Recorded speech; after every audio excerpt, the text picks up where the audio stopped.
Здравствуйте, я Михаил Живец, продюсер проекта «Мир танков». Сегодня я вам расскажу о некоторых особенностях обновления 8.6.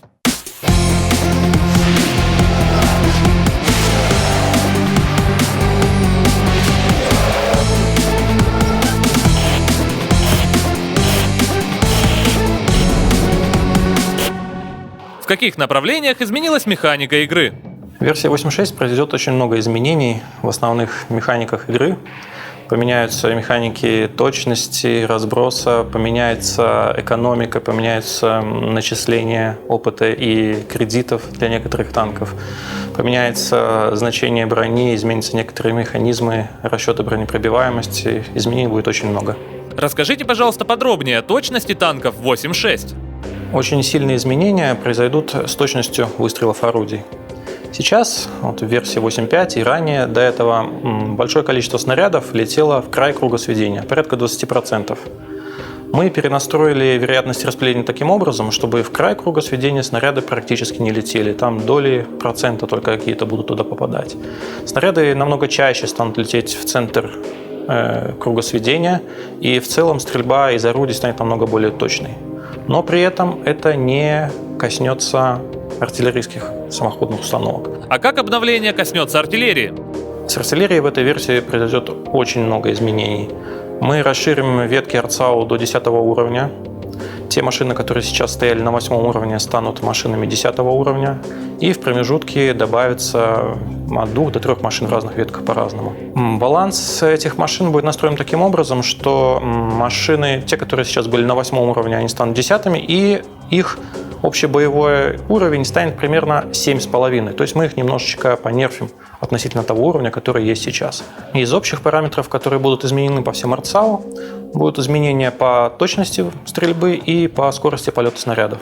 Скорость полета снарядов будет уменьшена на 10-20% в среднем по обычным орудиям и почти в 2 раза по короткоствольным мортирным орудиям. Несмотря на то, что в параметрах точность уменьшится по некоторым машинам достаточно значительно, по некоторым незначительно, реальная игровая точность останется примерно такой же, как и сейчас.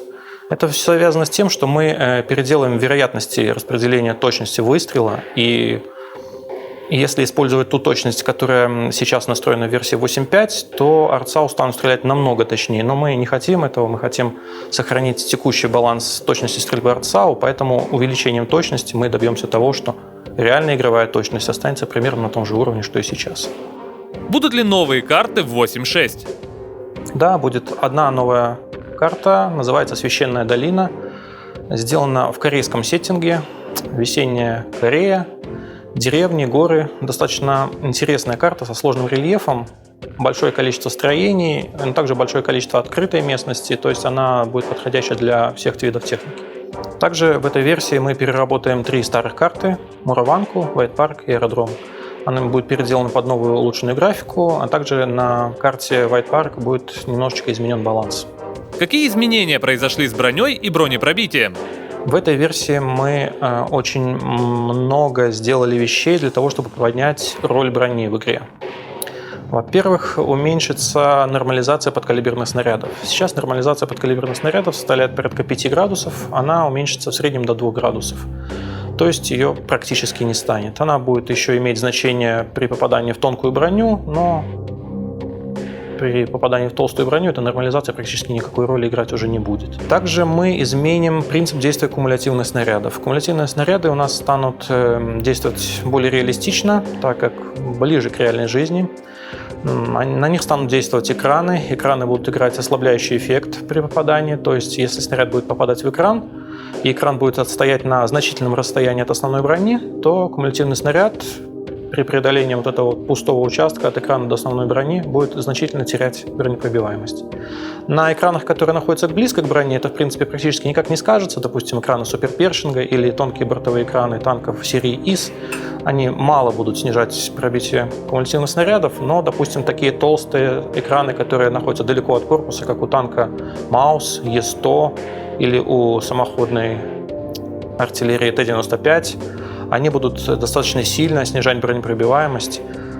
Также сильно влиять на бронепробиваемость будет гусеницы. Так как они находятся на многих машинах достаточно далеко от корпуса, то при попадании в гусеницу кумулятивный снаряд тоже будет терять достаточно сильно бронепробиваемость. Также у кумулятивных снарядов появятся рикошеты. На малых углах встречи, там 1, 2, 3, 4 градуса, кумулятивный снаряд теперь будет рикошетить. Также для увеличения роли брони в игре мы достаточно сильно снизили бронепробиваемость некоторых топовых орудий, которые стреляют кумулятивно. То есть топовые орудия 10-9 уровня часто бронепробиваемость их достаточно сильно будет зарезана. Мы посмотрим, как это отразится на игре. Мы считаем, что тяжело бронированные машины от этого значительно выигрывают. Также стоит отметить, что мы достаточно сильно срезали бронепробиваемость кумулятивных снарядов 105, 122 мм, которые находятся на средних уровнях, такие как на Panzer IV, на Шермане, коротенькие 105 мм орудия. Мы считаем, что они были слишком сильными на этом уровне боев и достаточно сильно снизили им бронепробиваемость практически в 1,5 раза. Также для уменьшения влияния осколочно-фугасных снарядов на тяжелые машины, для машин весом более 80-90 тонн мы добавили новый сверхтяжелый противоосколочный подбой, который будет иметь в 2 раза больший эффект, чем текущий. А как изменится механика маскировки танков? В версии 8.6 мы введем некоторые изменения в механику работы маскировки. Мы изменим работу маскировочной сети и камуфляжа. Сейчас они реализованы таким образом, что для машин, имеющих низкую заметность, они дают практически никакого бонуса. То есть если большая заметная машина вроде Мауса или Panzer E100 одевает камуфляж или маскировочная сеть, то они не имеют практически никакого влияния. То есть машина как была видна там на большом расстоянии, так она видна на точно таком же расстоянии. В версии 8.6 для камуфляжа и маскировочной сети мы будем вводить фиксированные бонусы, которые будут увеличивать незаметность машины независимо от того, какого она размера. Зависимость будет только от класса техники. ПТСАУ будут получать от маскировочной сети и камуфляжа больший бонус, чем другие машины. При этом остальная механика, влияние навыков маскировки или каких-то других вещей останется точно такой же. Также стоит отметить, что для того, чтобы при увеличившейся маскировке ПТСАУ с камуфляжем, маскировочной сетью, чтобы не было таких случаев, что такая сверхнезаметная ПТСАУ стоит в кустах и расстреливает всех, ее никто не видит, мы немного уменьшили влияние кустов на незаметность. За кустами спрятаться будет немножечко труднее, но в принципе разница будет не очень значительной. Будут ли новые премиумные танки? В этой версии будет добавлен премиумный тяжелый британский танк 5 уровня Excelsior и будет добавлена немецкая ПТСАУ Е-25 и китайский тяжелый танк 8 уровня 112. Какие изменения произойдут в экономике игры? В этой версии ПТСАУ станут получать на 33% больше опыта за те же действия, что и ранее, и АРЦАУ на 50% больше опыта за те же действия. Раньше у нас стояли понижающие модификаторы, эти типы машин зарабатывали меньше, чем должны были. Сейчас мы решили снять эти понижающие модификаторы, и теперь все типы танков будут зарабатывать одинаковое количество опыта за одни и те же действия.